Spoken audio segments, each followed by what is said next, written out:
Hello everyone, welcome to my channel. আজি মই আপোনালোকৰ ওচৰত লৈ আহিছো ব্ল্যাক ৰাইসৰ পিঠাৰ ৰেচিপি। আশা কৰোঁ আপোনালোকে এই ৰেচিপিটো চাই নিশ্চয়কৈ ভাল পাব আৰু এবাৰ হলেও ট্ৰাই কৰি চাব। ব্ল্যাক ৰাইসৰ বহুত বেলেগ ৰেচিপি বনাব পাৰি, কিন্তু পিঠাৰ ৰেচিপি কিদৰে বনাব মই এই ভিডিওটোত আপোনালোকৰ লগত শেয়াৰ কৰিম। আশা কৰোঁ আপোনালোকে ভিডিওটো চাই ভাল পাব আৰু শেয়াৰ কৰিব, লাইক কৰিব যদি ভিডিওটো চাই ভাল পায়, কমেন্ট কৰিব আৰু যদি কোনোবা নতুনকৈ আহিছে প্লিজ মোৰ চেনেলটো সাবস্ক্ৰাইব কৰি দিবলৈ নাপাহৰিব। সাবস্ক্ৰাইব কৰি কাষতে থকা বেল আইকনটো প্ৰেছ কৰি অল কৰি ল'ব, তেতিয়া মোৰ প্ৰত্যেকটো ভিডিঅ'ৰ নটিফিকেশ্যন প্ৰথমে পাব। প্ৰথমে মই ব্ল্যাক ৰাইসখিনি ললোঁ আৰু এইখিনি ভালদৰে মিক্সাৰত গ্ৰাইণ্ড কৰি ললোঁ। আৰু এই পিঠাখিনি আপোনালোকে গ্ৰাইণ্ড কৰি লোৱাৰ পাছত ৰ'দত শুকুৱাই থলে মানে কেইদিনমানলৈ ভাল হৈ থাকে আৰু ডাইৰেক্ট বনাবলৈও বনাব পাৰে। ইয়াতে মই দিলোঁ গুড় আৰু লগতে আটা দিছোঁ। গুড় আপোনালোকে নিজৰ ইচ্ছা অনুসৰি দিব পাৰে আৰু আটাটো মই আধা কাপ দিছোঁ। পিঠা যিহেতুকে 2 কাপ লৈছিলোঁ, লগতে অকণমান 1 চিকুট নিমখ দিছোঁ। সেইটো নিদিলেও হয়, কিন্তু দিলে মানে খাবলৈ বেছি ভাল হয়। গুড় মই আধা কাপ দিছোঁ, আপোনালোকে ইচ্ছা কৰিলে অকণমান বেছি দিব পাৰে। লগতে 1 চিকুটমান বেকিং পাউডাৰ দিছোঁ, বহুত বেছি দিয়া নাই, সেইটো নিদিলেও হয়, কিন্তু দিলে মানে পিঠাটো অকণমান সফট হয়, সেইটো কাৰণে মই দি দিছোঁ। আৰু এতিয়া মই অলপকৈ পানী মিক্স কৰি ল'ম। গুড়খিনি আপোনালোকে ভালদৰে আগে গলাই লওঁ বুলি ভাবিলেও গলাই ল'ব পাৰে, কিন্তু এনেকৈ বনালেও কোনো কথা নাই। ভালকৈ কিন্তু মিক্স কৰিব।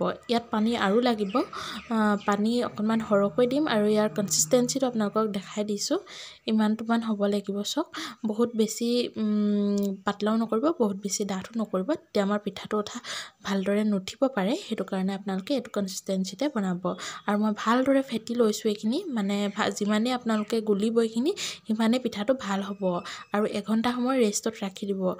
আপোনালোকে ব্ল্যাক ৰাইস খাই ভাল পায় নে বাৰু? আমাৰ স্বাস্থ্যৰ কাৰণে ব্ল্যাক ৰাইসটো ভাল হয়। আপোনালোকে পৰাপক্ষত এইদৰে খাবচোন, পিঠা বনাই পেলাই নি বহুতেই বেছি টেষ্টি হয় খাবলৈ। আৰু মই এইখিনি গুলা হৈ গ'ল আৰু তাৰ পাছতে মই ইয়াতে দিছোঁ চফ আৰু কালজিৰা। আপোনালোকে এই দুইটা বস্তু নাথাকিলে নিদিব পাৰে বা নিজৰ ইচ্ছা অনুসৰি যিকোনো এটাও দিব পাৰে। নিদিলেও কোনো কথা নাই, কিন্তু দিলে মানে খাবলৈ অলপ ভাল হয়।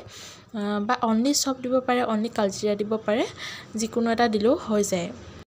আৰু তাৰ পাছত এখন কেৰাহীত মই তেল গৰম কৰি ললোঁ। ইয়াতে মই মিঠাতেল দিছোঁ, ৰিফাইন তেল দিয়া নাই। যিহেতুকে মই তেল পিঠাই হওক বা মালপোৱাই হওক ৰিফাইন তেলত নবনাওঁ, মিঠাতেলত বনাওঁ। মিঠাতেলত বনালে যিটো গোন্ধ আহে খাবলৈ বেছি ভাল পাওঁ, সেইটো কাৰণে মিঠাতেল দি বনাওঁ। আপোনালোকে ইচ্ছা কৰিলে ৰিফাইন তেল নহবা ঘিউটো বনাব পাৰে, কিন্তু মেইনলি ৰিফাইন তেল বা মিঠাতেলতে বনোৱা হয়। আৰু এয়া দেখিছেনে, যেতিয়া পিঠাখন ধুনীয়াকৈ ফুলি উঠিব আৰু এইদৰে অলপ লুটিয়া বগৰাই দিব আৰু এনেকৈ হেতাখনে অলপ তেল পিঠাটোৰ ফালে দি থাকিব, তেতিয়াহে পিঠাটো ধুনীয়াকৈ ফুলি উঠিব। আৰু গেছৰ ফ্লেমটো মিডিয়ামত ৰাখিব। এইদৰে এয়া দেখিছে পিঠাটো ধুনীয়াকৈ ফুলি উঠিলে। আৰু এইদৰে মই বাকীকেইখন পিঠাও বনাই ললোঁ।